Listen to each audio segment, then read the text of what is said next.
Now, CEO confidence index has shown a slight improvement between the first and second quarter of 2023. This is largely due to the basic resources sector turnaround. Now, the improvement in energy supply also plays a role. Equity management company Mercantec says the CEO confidence index recorded a 5% improvement. To talk some more on this, I'm joined by Myles Waldeck, head of M&A Buy-Side, who joins us virtually from here in Johannesburg. Myles, thank you so much for your time. What do you make of this slight improvement in the CEO confidence index? Well, so I think it's a reflection of where we are. As quickly as things change, they can also improve. I see the electricity minister has done a lot of good effort and hard work and starting to turn things around. And we're starting to see this filter through into the confidence index. Given that we're in quite a strong and inflationary environment and that we've seen the currency devalue quite a lot, and the transition to green metals has seen basic resources drive forward in terms of an improved outlook.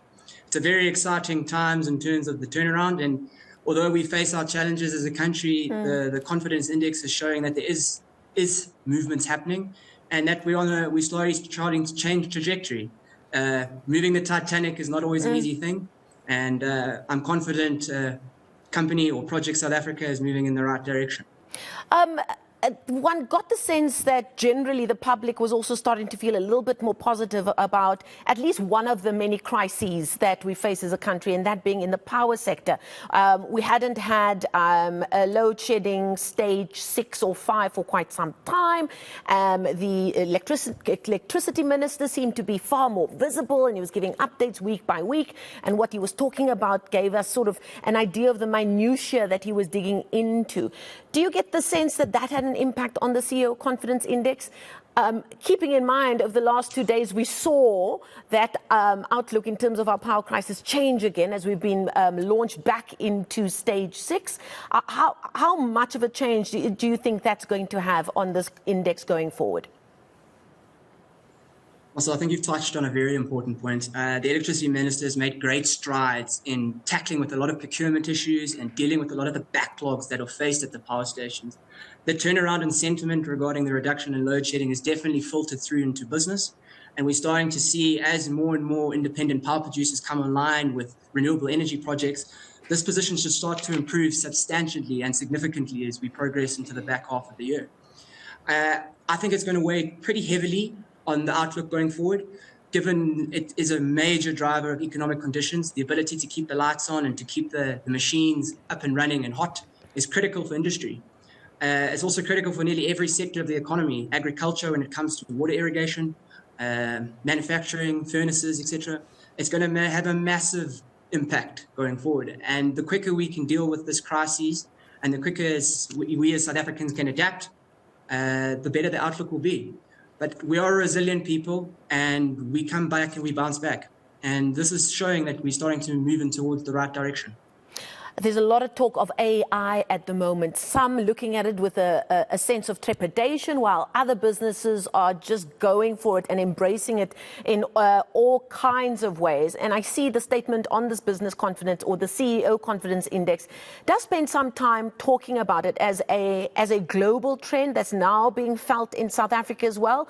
But there's one quote that actually said that it was important in terms of South African business and how South African businesses do business to emphasize the importance of human touch and personal interaction. How do you read that trend, firstly going forward, but also keeping in mind a lot of things are changing as we come out of this pandemic world that we lived in as well, where we seem to have fast-forwarded 5 or 10 years when it comes to AI and remote working and all of those kinds of things?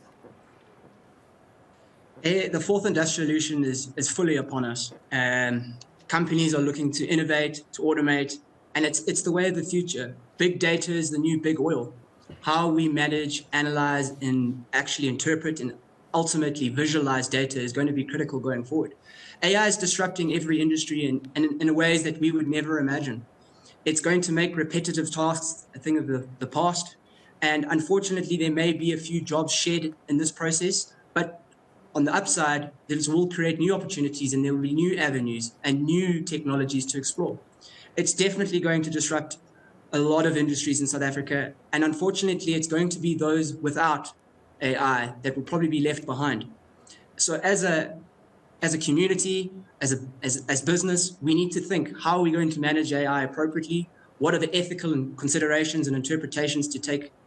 And how are we going to implement it? Because a world with or without AI could be quite dislocated.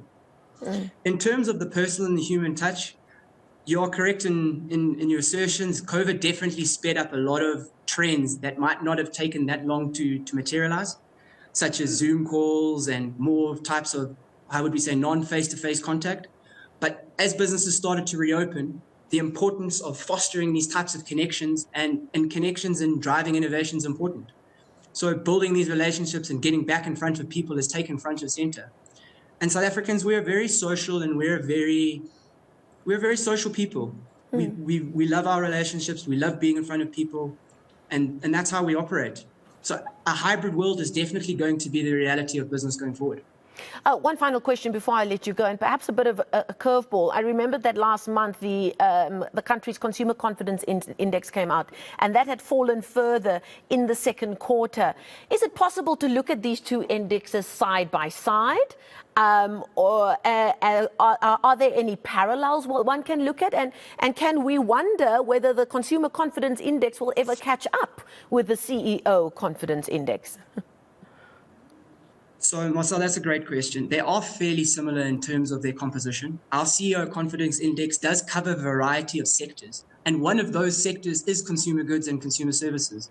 Unfortunately, it has tracked the Consumer Confidence Index in that it's mirrored its decrease and its decline over this period.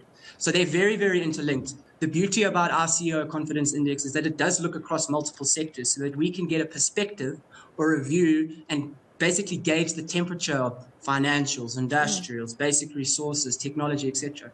So it allows us to gather insights into the different sectors. But yes, it does mirror the Consumer Confidence Index. Okay, we're going to leave it there. Thank you so much for your time and your insights. That's Myles Waldeck. He's the head of M&A Buy-Side, joining us virtually from here in Johannesburg.